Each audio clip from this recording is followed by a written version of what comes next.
예, 맨날 오해만 할 건가, 맨날 오해만 할 건가라는 제목으로 하나님 말씀 증거하도록 하겠습니다. 우리는 맨날 오해합니다. 사람에 대해서도 오해하고 또 뭐 고난에 대해서 오해하고 하나님에 대해서 오해하고 그 오해할 때마다 그냥 이렇게 생각하면 돼요. 내가 사랑이 부족해서 그렇구나. 오해하기에서 사랑하기로 넘어가면은 사실은 그것이 더 풍성해진다는 것입니다. 왜 오해하죠? 이 부분만 보기 때문에 오해하는 거죠. 사랑은 뭡니까? 전체에 대해서 반응하는 거잖아요. 그래서 오해 잘하는 사람은 남에게 문제가 있는 게 아니라 자기에게 문제가 있는 겁니다. 그릇이 작기 때문에 시각에 문제가 있는 거죠. 그러니까 더 알게 해주세요. 더 섬기게 해주세요. 더 사랑하게 해주세요. 그래서 사랑 쪽으로 가야 이게 풀리는 거지 뭐 상대방이 더 잘한다고 오해가 풀리는 게 아니라는 것입니다. 그래서 오해가 은사인 사람이 있죠. 그건 모자른 사람이에요. 지가 모자른 줄 모르고 맨날 오해하죠. 오해하는 사람은 마귀가 제일 좋아합니다. 그래서 선동하고 매도해버리죠. 누굴 매도하면 막 부안해동하잖아요. 그 왜 그러죠? 그게 어리석기 때문에 그래요. 그래서 선동당하는 백성들은 민도가 떨어진다 그러죠. 왜 민도가 떨어져요? 오해가 은사니까. 그렇죠. 오해가 은사니까. 그러니까 성숙하지 못하면은 이게 선동, 매도 이런 데 잘 넘어간다라는 거예요. 예수님 십자가에 달릴 때도 보면은 선동하고 매도해 버렸잖아요. 그게 부분만 가지고. 그게 속아 넘어가죠. 그 얘기는 무슨 얘기입니까? 아직도 미숙하다는 얘기죠. 더 알아가고 더 사랑하게 되면은 해결이 된다라는 것입니다. 지금 욥과 엘리바스의 1차 문답에 대한 욥의 대답이거든요. 7장이. 욥이 지금 힘든 시간을 많이 보내고 있습니다. 근데 엘리바스는 또 오해하죠. 세상에서 제일 쉬운 고난에 대한 해답이 뭐라 그랬어요? 인과 응보. 그건 바보도 해요. 그건 누구나 다 해석할 수 있는 건데 자기 혼자 뭐 대단한 것이냐 이렇게 해석을 한다는 것입니다. 하나님께서 욥기를 우리에게 주신 이유는 뭐냐면 세상이 그렇게 단편적인 게 아니라는 거예요. 그보다 훨씬 더 깊고 넓은 딥 앤 와이드 그런 세계가 있다. 그리고 더 해석이 안 된다라는 거예요. 근데 해석이 안 돼도 이길 수 있는 방법이 있거든요. 더 사랑하면은 해석이 안 되더라도 이겨나갈 수 있어요.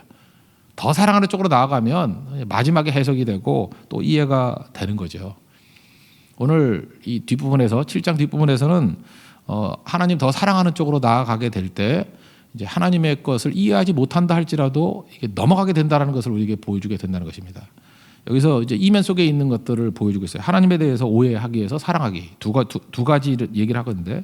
첫 번째는 하나님이 침묵하는 것 같이 보이시고 우리를 고난 가운데 이렇게 내버려 두는 것 같이 보인다 할지라도 하나님은 지켜보고 계신다는 거예요. 그리고 하나님은 우리와 함께 하신다는 거예요. 임재하고 계신다는 것입니다. 우리는 고통 속에 있을 때 이러죠. 하나님이 말씀도 안 하시고 뭐 하나님이 뭐 무슨 내 말을 듣는 것 같지도 않으시고 뭐 하나님이 부재하시는 것 같고 응답도 없고 뭐 이럴 때 우리가 느끼는 게 뭐예요? 이거 하나님이 이거 계시나? 근데 아니라는 거예요. 그때에도 여전히 하나님께서 우리와 함께 계신다는 것입니다. 오늘 이게 11절 12절 얘기인데 여기 뭐 아프다는 얘기죠. 그래서 내가 불평했다. 11절 보세요. 내가 마음의 괴로움 때문에 막 하나님께 불평했다. 뭐 그럴 수 있죠. 우리 감정에 문제가 있는데 사람에게 감정을 풀면 안 되거든요. 근데 하나님께 나와서 감정을 푸는 것은 일종의 기도입니다. 한나가 그랬죠. 하나님께 나와서 감정을 다 쏟아놓는 거예요. 이게 정제되지 않아도 됩니다. 정리되지 않은 감정도 막 쏟아부어도 돼요. 다윗도 정리되지 않은 감정을 막 쏟아붓잖아요. 지금 욥도 정리되지 않은 마음을 하나님께 쏟아붓고 있습니다. 시편 37편이라든지 뭐 시편 109편 이게 이제 뭐 저주시라 그러는데 저주시가 아니고요. 마음 쏟아붓는 거예요. 뭐 얼마나 속이 상하면 그러겠어요. 시편 109편 뭐 예를 하나 들어보면 8절에 그 원수놈의 연수를 짧게 해달라. 빨리 죽여버려 주십시오. 뭐 그런 얘기죠.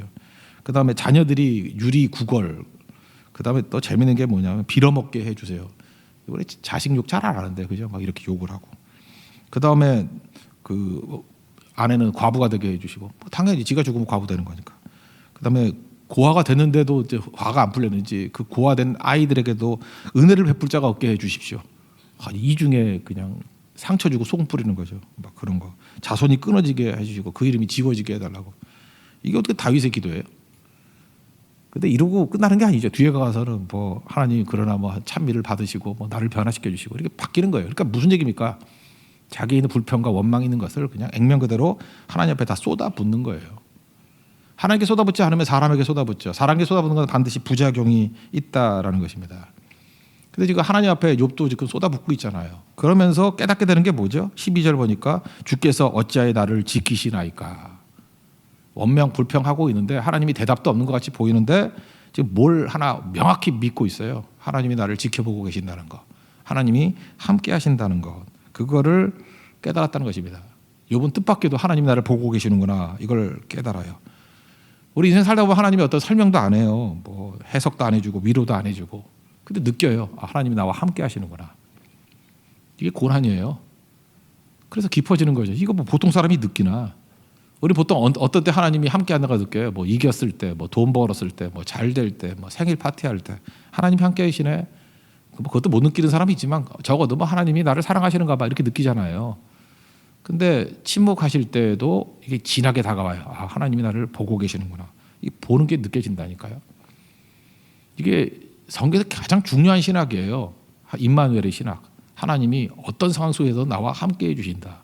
뭐가 걱정이냐는 거예요. 창세기 39장에 보면 요셉이 나오잖아요. 요셉이 처음에는 종으로 노예로 팔려가죠. 감옥에 들어가죠. 다 동일한 표현이에요. 39장 2절 보니까 하나님이 요셉과 함께 했대요. 그래서 형통한 자가 되었다. 그러니까 우리는 상황을 보니까 이게 말이 안 되는 거죠. 무슨 노예로 팔려갔는데 뭘 형통해 그러는데 아니라는 거예요. 하나님이 함께 하니까 노예지만 거기서도 탁월한 하나님의 능력이 임하는 노예가 되고 죄수지만 전체를 주도하는 죄수가 되고 함께 하니까 나중에 총리도 마찬가지예요. 함께하는 총리가 되니까 나라를 다스리잖아요. 그러니까 중요한 것은 하나님이 안 계시는 쾌락과 호사보다 하나님이 함께 하시는 고난이 더 좋다. 이걸 붙들어야 된다는 것입니다. 고난이 그게 의미가 있기 때문에 그래요. 이번 주에 주일에 살필 내용이 사무엘하 5장인데 4장 5장인데 5장 10절에 이런 말씀이 나와요. 만군의 하나님 여호와께서 함께 하시니 이것도 임재예요. 임마누엘. 다윗이 점점 강성하여지니라. 그러니까 다윗이 강성했다 이걸 설명하기 이전에 먼저 함께함을 얘기해요. 함께 하니까 강성했다는 거예요. 함께하면 여러분도 강성해집니다. 어떤 상황 속에서도 이길 수 있다는 것입니다. 결국은 다윗의 일대기를 묘사하는 게 뭐예요? 하나님이 어떤 상황 속에서 함께 한다는 거 아니에요? 광야에서도 함께 했지만 왕에 대해서도 함께 했다. 결코 떠나지 않는다. 여러분 하나님의 임재와 하나님의 동행을 이렇게 고난 중에요. 이렇게 외로움 속에 훨씬 더 강하게 느낍니다. 그래서 이스라엘 백성들을 광야로 보내는 거예요. 광야에서 하나님의 임재를 더 강하게 느끼는 거예요. 하나님 나와 함께 해주신다. 함께 하시면 문제될 게 없죠. Is anything too hard for God? 하나님이 못할 게 뭐가 있어? 그거잖아요. 그 다음 나오는 거예요. 하나님이 이제 일하신다는 게 나오는 거죠. 하나님이 함께 하니까 조형과 같이 보여도 일하신다. 에스더서의 주제 아니에요. 하나님이라는 이름이 한 번도 안 나오지만 그 안에서 하나님이 일하시는 모습이 제일 많죠. God works. 그게 에스더서 아니에요? 모든 상황을 주관하신다. 그 내용이 그러니까 에스더 정도의 수준의 이해력이 13, 14절에 나와요.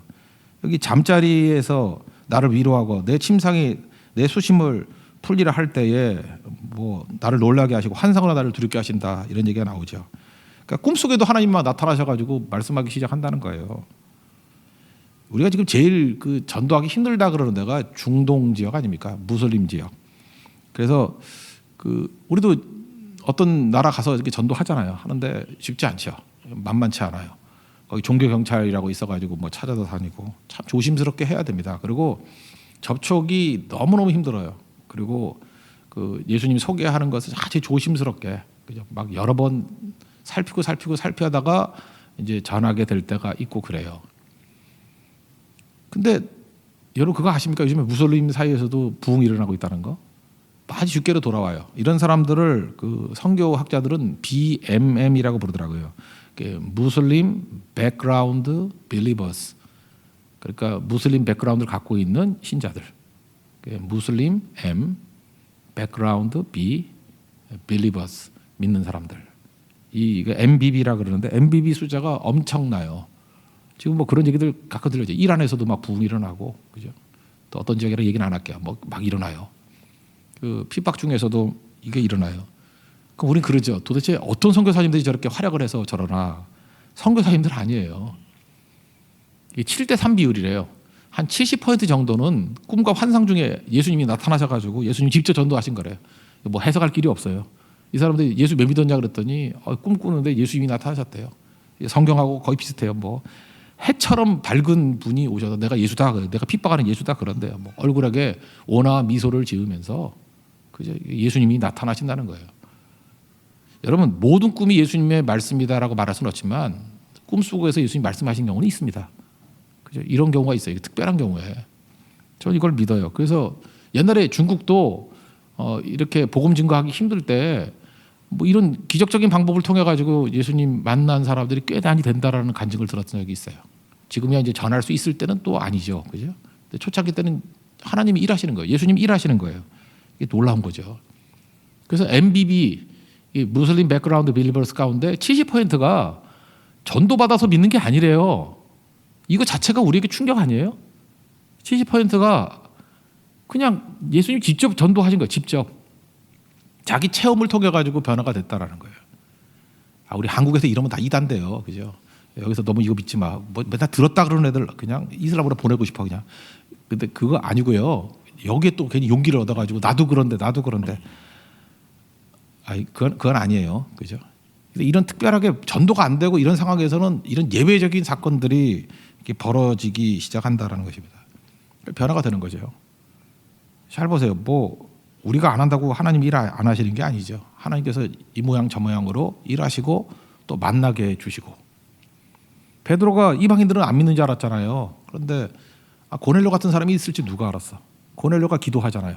베드로도 기도하고. 한 사람은 유대의 항구인 요빠에 있고 한 사람은 로마의 항구인 가이사라에 있고 만나잖아요. 누가 만나게 해요? 하나님께서 만나게 하시잖아요. 이미 다 준비된 것을 만나게 해주시잖아요. 우리는 자기 노력과 공로를 믿는 사람은 내가 뭘 해야지만 되는 줄 알아요. 근데 하나님께서는 짓지 않은 집에 살게 하시고요. 심지 않은 포도원 과수를 먹게 하시고요. 그렇게 하신다는 거예요. 이미 다 그죠? 만들어진 것들을 만남을 통해서 막 순식간에 이루어져요.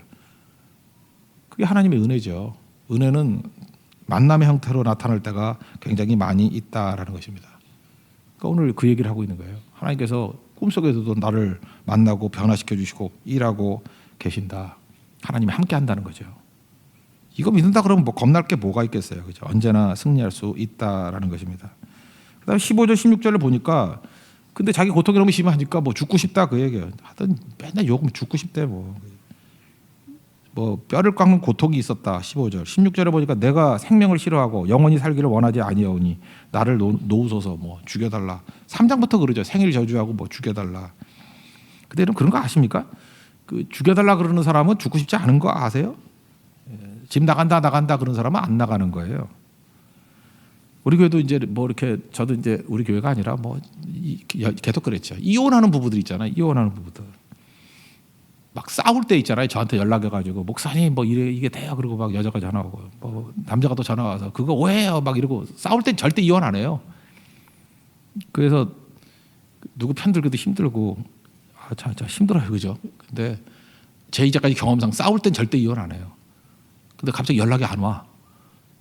남자도 연락이 안 오고 여자도 연락이 안 와. 그리고 나중에 안녕하세요 인사해 보면은 이미 이혼했대. 그래서 내가 느낀 게 있어요. 이게 결정하면은 연락 안 하는구나. 징징댈 때는 아직은 소망이 있구나 그런 거죠. 다시 돌아가면 욥이 죽을 마음 없어요. 내가 목회자니까 알아요. 이거 욥은 죽을 마음 없어. 그러니까 죽을 마음 없으니까 죽여달라 그러지. 죽을 마음 있으면 조용히 죽어요. 죽을 마음 전혀 없다는 거예요. 그러니까 우리가 하나님 앞에서 해야 될 일이 뭐냐면 징징대는 것도 괜찮다는 거예요. 그죠? 내가 너무 힘들어 죽겠습니다. 그죠? 죽을 것 같아요. 바울도 그러잖아요. 고린도서 1장에 내가 뭐 이미 몸에 사형 선고를 받은 것 같다. 뭐 죽을 것 같다. 뭐 이러잖아요. 그죠? 근데 하나님으로 말미암아 새 힘을 얻었다. 뭐 그런 얘기 나오죠. 그 위로장에. 그 하나님 앞에 징징대는 거 아니에요? 하나님께 징징대면은 위로받게 된다라는 것입니다. 그러면서 지금 욥이 깨달은 게 뭐죠? 계속해서 깨달은 게 뭐냐면 하나님은 한마디 말씀도 안 하시는데 이렇게 보고 계시고 지켜보고 계시고 나와 함께 하시고 일으켜 주신다는 것입니다. 우리 숨소리까지도 다 아신다는 거예요. 옛날에 그 돌아가셨던 우리 친할머니가 맨날 그랬는데 전화 걸면은 뭐 문제 있냐 나한테 맨날 그래요. 그래서 어떻게 하냐 그랬더니 제 숨소리가 달라졌대요. 진짜 그 귀신이에요. 그 판 깔아야 돼 그죠 우리 할머니. 제 목소리 듣고 제 상태를 알아요. 나는 그 이상하고 그게 느껴져요? 이런데 거의 맞거든요. 그러니까 공포죠. 맞아요 그게. 그래서 어렸을 때부터 안 돼요. 제 목소리 뭐 어떤 때는 어떻고 어떤 때는 어떻고. 같이 많이 살지도 않았는데 그거 어떻게 알죠? 그런 거예요. 하나님께서 우리 호흡 소리만 듣고도 알아요. 작은 신음에도 응답하시는 하나님이에요. 아신다는 거예요. 그게 뭐예요? 계속 지켜보고 계신다는 거죠. 그 시편 8편인가요? 4절에 나오잖아요. 사람이 무엇이간데 나를 뭐 돌보십니까? 진짜 그래요. 우리가 뭔데 하나님께서 그렇게 관심 갖고 돌보시는지 모르겠어요. 근데 하나님이 함께 하신다는 거예요. 고난 중에 깨닫는 깊이 있는 능력입니다. 그러니까 하나님 의지하면은 하나님 동행하면 강건해지죠. 그리고 승리하죠. 그리고 하나님이 일하시면 다 되죠. 뭐 걱정할 게 뭐가 있어요. 선교도 그렇고 하나님이 일하시면 되는 거예요. 그러니까 고난 중에 이 하나님의 지켜주심 또 하나님의 동행하심 이 차원을 깊이 깨달을 수 있는 우리 하나님의 종 되기를 바랍니다. 또 한 가지 욥이 깨달은 건 뭐냐면 더 나은 작품 만드신다는 거예요. 뭘 통해서요? 훈련과 테스트를 통해서 17절 그를 크게 만드사 그에게 마음을 두시고 18절이 제일 중요한 거죠. 아침마다 권징하시고 그 영어 성경 보니까 이그제민 시험하시고 그죠? 훈련하시고 이그제민 그다음에 테스트 그 뒤에 보니까 단련하시도다. 이그제민은 테스트 앤 이그제민. 그 우리 뭐 이렇게 만들면요. 이렇게 계단 같은 거 만들 때 한번 툭툭 건드려 보지 않아요? 제대로 됐는지 안 됐는지. 그죠? 옷 입었을 때도 이렇게 뭐 무술 같은 거 할 때 이렇게 툭툭 쳐보지 않아요? 제대로 됐는지 안 됐는지. 저 자전거 탈 때도 그랬는데 자전거 이렇게 다 장비해놓고 난 다음에 이렇게 한번 탕탕 튀겨봐요. 혹시 나사 풀어진 소리 나는지 안 나는지. 그게 이그제민이에요. 하나님께서 우리 인생도 그 훈련하고 테스트 안 하겠습니까? 그러니까 고난이 일종의 그런 거죠. 이렇게 한번 툭툭 털어보는 거예요. 그래서 이게 제대로 가는지 안 가는지 하는 거죠. 저는 수학을 되게 좋아했거든요. 수학할 때마다 항상 안심이 되는 게 뭐냐. 중간마다 한 번씩 검사해 보는 거예요. 쭉 해보다가 검사 안 하니까 돼. 확인하고 또 나가는 거죠. 수학 얘기를 괜히 한 것 같네요. 이제 명절 앞두고. 검사 없이 쭉 가면은 뭐예요? 쭉 풀다가 이거 아니래 그러면 어떡할 거예요? 그죠? 중간중간에 한 번씩 중요한 문제는 어려운 문제는 검사를 해야 돼요. 검사해서 여기까지 확실히 맞아. 가다가 또 한 번쯤 더 검사하는 거예요. 확실히 맞아. 그리고 가는 거죠. 그냥 처음부터 끝까지 가다가 이게 아닌가 봐요. 그러면 어떡해? 이 산이 아닌가 봐. 그러면 어떡할 거예요? 체크해야죠. 그게 훈련, 이그제미넨 테스트라고요. 하나님께서 그렇게 하기를 원하신다는 것입니다. 대나무가 높이 올라가죠. 대나무가 20m, 뭐 30m 올라가잖아요. 우리나라에는 덜하지만 일본 같은 데 가면요. 대나무 되게 높아요. 대나무가 높이 올라가는 이유가 뭘까요? 마디가 있어도 대나무 마디. 대나무는 한 3년, 4년 동안 안 자란대요. 그게 마디예요. 계속 정체에 있는 것 같이 보이는 거예요. 그게 훈련의 기간이죠. 안 움직여요. 그래서 마디 만드는 거예요. 뚱뚱하게 만드는 거야. 뚱뚱하게. 그렇지. 밤에 먹어서 뚱뚱해지는 거 말고 고난을 위해서 뚱뚱해지는 거예요. 막 뚱뚱해지는 거예요. 딱딱해지죠. 그리고 3, 4년 만에 그냥 쭉 자란대요. 우후 죽순 그러잖아요. 비 온 다음에 죽순 나듯이 죽순이 나고 그러니까 대나무는 금방 자랐다가 멈추고 금방 자랐다가 멈추고 그걸 반복하는 거예요. 그게 대나무예요. 하나님께서 우리를 성장시킬 때도 마찬가지예요. 부흥의 따른 게 쭉쭉 성장하고 정체기가 있어요. 근데 그 정체기가 의미 없는 게 아니라 마디를 만드는 거라니까요. 그 마디가 있으니까 20m 올라가는 거예요. 마디 없으면은 꺾여버려요. 난초같이 꺾여버린다고. 얼마 못 간다고. 그러니까 하나님께서 여러분 대나무같이 만들기 원해요. 우리 사군자 되게 좋아하잖아요. 매난국죽. 그죠? 제일 마지막에 그 죽 얼마나 좋아해요. 대나무를. 우리 한국 사람들. 매난국죽. 대나무 그 강건함, 높이 치솟는 기상. 이게 어디서 나와요? 사실은 이게 시험, 이그제미닌 테스트에서 나온다고. 그저 이렇게 머무르는 거. 그때 강해지는 거죠. 그 드럼통, 이 석유 넣는 드럼통 맨날 옆구리 터졌대요. 근데 어떤 사람이 대나무 보고 인사이드 어떻다 그러죠? 그 드럼통 옆에다가 주름을 잡았어요. 그랬더니 강도가 4배나 세지더래요. 이건 높이 올라가는 것도 있지만 강해지는 거예요. 하나님께서 여러분들 허접하게 살기를 원하시겠습니까? 아니죠. 높이 솟기를 원하시고 강해지기를 원하는 거예요. 그래서 대나무 주름같이 여러분 인생에 고난이라는 주름을 잡아주는 거예요. 정체라는 걸 주는 거예요. 그때 탄탄해져요. 우리 교회도 뭐 계속해서 성장했다 그러면 허접한 사람이 다 모였을 거 아니에요. 근데 고난이 오고 어려움이 왔을 때마다 정체되는 것 같이 보이는데 그때 알짜들이 다 모이는 거예요. 믿음이 굳건해지는 거예요. 그리고 또 도약하고 또 하나님께서 이기재미있는 테스트 그리고 다지고 난 다음에 도약하고 그러니까 성장기가 있고 마디기가 있어요. 마디마다 강하게 만드시는 능력이 있다라는 것입니다. 하나님께서는 그런 것에 해석할 수 있지만 우리 미켈란젤로 예를 든다 그러면 대리석 만들 때 돌멩이 하나 갖다 놓고 거기 데이비상 같은 거 만들 때 어떻게 한다 그래요? 이 망과 끌, 정치 이런 정 갖다 놓고 이렇게 쪼아내죠.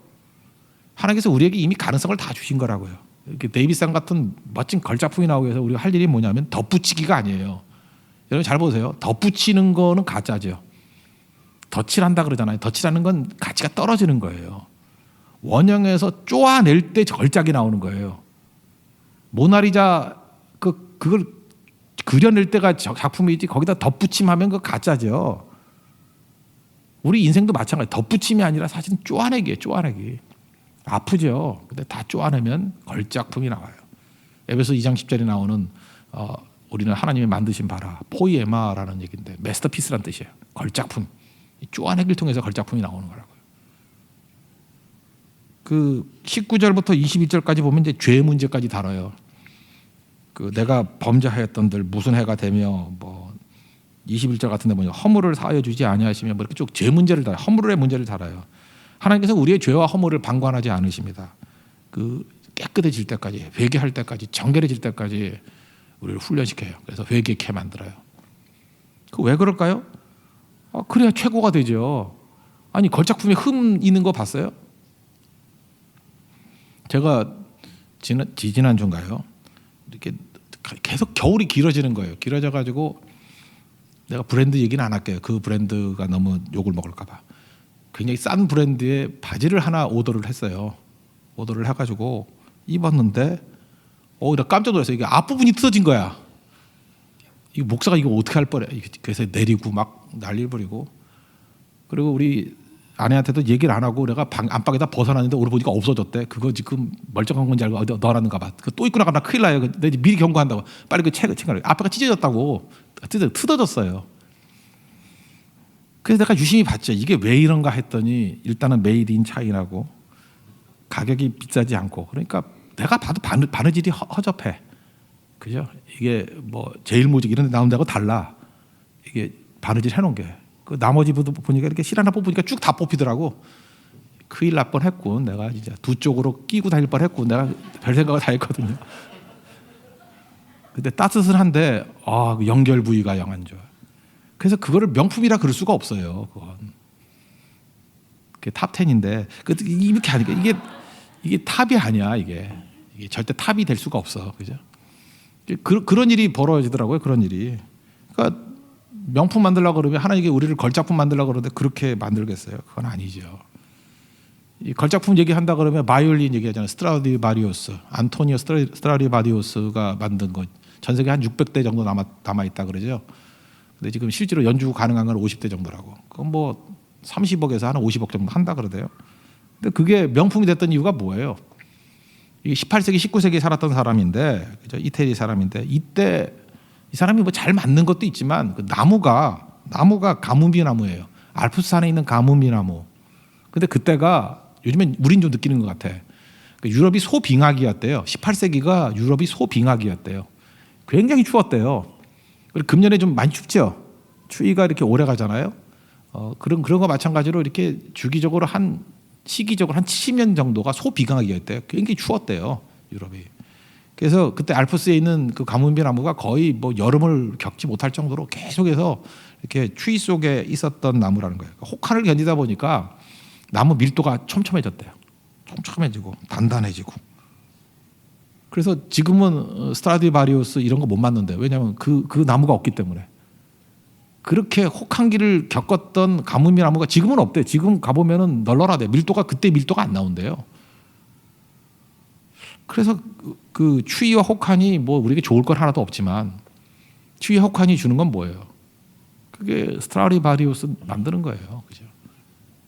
그게 최고가 될 수 있는 거죠. 하나님께서 우리를 그렇게 만드시다는 것.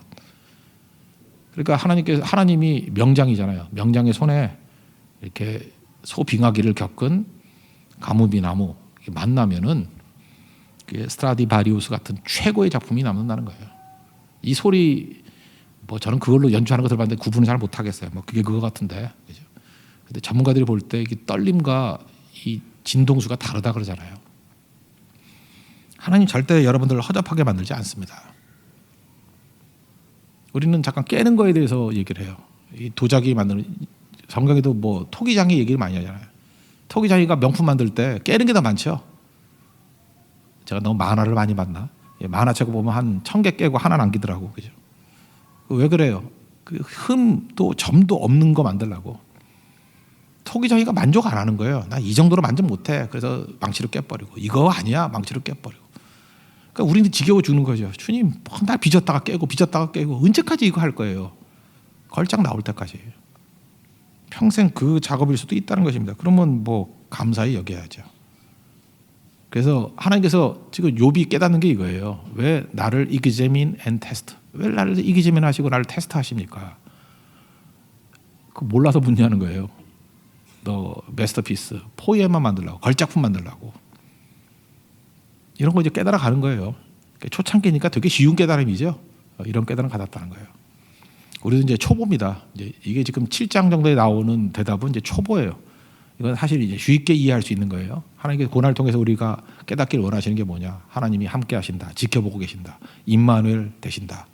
하나님이 일하신다. 그거 깨달으는 거고. 또 하나는 examine 테스트 통해서 우리를 걸작 만드신다. 더 나은 작품으로 만들어 가신다. 그걸 깨달으라는 것입니다. 이거 이해돼야 한대요. 이해로 되는 게 아니라 믿는 거예요. 주님께서 이렇게 하신다고 믿는 거. 퍼즐 조각 가지고 우리 몰라요. 우리가 지금 보이는 건 퍼즐 조각이거든요. 근데 하나님께서 큰 그림 보여주시는 거예요. 이 조각을 가지고 이 그림 만들라 그래? 이거예요. 믿어야죠. 그래서 조각을 감사히 여기는 거예요. 여러분 오늘 살아가는 한순간순간이 퍼즐 조각입니다. 그 조각을 맞추어서 하나님께서 약속하신 대로 보여주신 그 그림이 될 때까지 힘차게 주와 동행해서 승리 이끌 수 있는 믿음의 신시한 되기를 축원합니다. 자리에서 일어나겠습니다. 주가 보이신 생명의 길 찬양했습니다. 결국 정문같이 만드시겠죠. 주가 보이신 생명의 길.